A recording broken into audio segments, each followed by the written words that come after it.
যোৰহাট জিলা বিজেপিৰ নৱনিযুক্তি সভাপতি শান্তনু পূজাৰীক সম্বৰ্ধনা। কালি সন্ধ্যাৰ ৰাজ্যৰ বিভিন্ন জিলাৰ বিজেপিৰ সভাপতিসকলক নিযুক্তি দিয়া হয়। যোৰহাট জিলা বিজেপিৰ সভাপতি হিচাপে জ্যেষ্ঠ বিজেপি নেতা তথা অসম আন্তঃগাঁথনি উন্নয়ন নিগমৰ অধ্যক্ষ শান্তনু পূজাৰীক নিযুক্ত দিয়া হৈছে।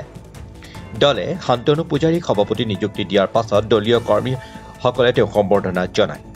পূজাৰীয়ে কয় যে দলে তেওঁক আন এক গধুৰ দায়িত্ব দিছে। আগত পঞ্চায়ত নিৰ্বাচন আৰু 2026 সাধাৰণ নিৰ্বাচন আহি আছে। এনে সময়ত দলে তেওঁক দিয়া দায়িত্ব সুকলমে পালন কৰি যাব আৰু নিৰ্বাচনৰ ভাল ফল দিবলৈ সক্ষম হ'ব।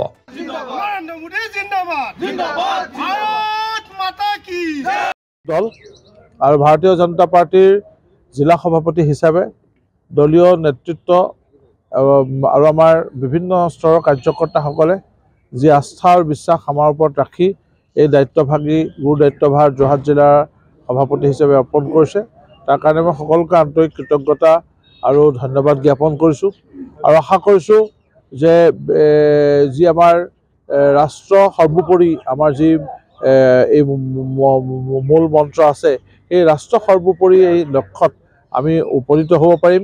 সমাজৰ বিভিন্ন শ্ৰেণীৰ বঞ্চিত আৰু নিপীড়িতসকলৰ বাবে কেন্দ্ৰৰ নৰেন্দ্ৰ মোদী চৰকাৰ আৰু ৰাজ্যত ডক্টৰ হিমন্ত বিশ্ব শৰ্মা ডাঙৰীয়াৰ চৰকাৰে যিখিনি সুবিধা সা সুবিধা বা অন্যান্যখিনি প্ৰদান কৰিছে, সেইখিনি আমি যাতে সেই শ্ৰেণীৰ লোকৰ হাতত আমি সঠিকভাৱে আমি অৰ্পণ কৰাব পাৰোঁ, তেওঁলোকক সম্পূৰ্ণ প্ৰাপ্তি আনন্দ উপভোগ কৰাব পাৰোঁ। আৰু তাৰ কাৰণে আমাৰ দলীয় কাৰ্যকৰ্তাসকলৰ এক দায়িত্ব আছে, ভূমিকা আছে। আগন্তুক পঞ্চায়ত নিৰ্বাচন যিহেতু আহি আছে, পঞ্চায়তসমূহৰ জৰিয়তে আমি ৰাইজক এই সম্পূৰ্ণ অধিকাৰ প্ৰাপ্ত কৰাব লাগিব।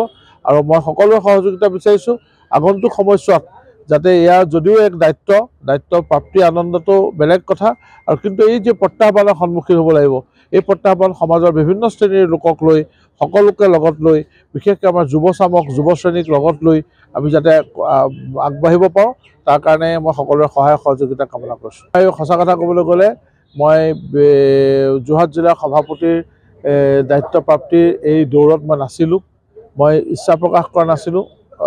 তাত বহুতো সাংগঠনিক বা অন্যান্য কথাও আছে, কিন্তু পিছত যেতিয়া আমাৰ কাৰ্যকৰ্তাসকলে নেতৃত্বই যেতিয়া মোৰ ওপৰত বিশ্বাস ৰাখি মোক এই দায়িত্ব প্ৰদানৰ বাবে আগবাঢ়িলে, আৰু আমি দলীয় নেতৃত্বই দিয়া এই যি দায়িত্ব, সেই দায়িত্বভাগ আচলতে এক প্ৰসাদ হিচাপে, আশীৰ্বাদ হিচাপেহে গ্ৰহণ কৰিছোঁ। আৰু এই আশীৰ্বাদক যাতে সমাজৰ কামত লগাব পাৰোঁ, ৰাষ্ট্ৰৰ কামত লগাব পাৰোঁ, তাৰ কাৰণেহে আমাৰ চেষ্টা থাকিব। যোৰহাটৰ পৰা সুমিত দাসৰ প্ৰতিবেদন, AIBL Live 24/7।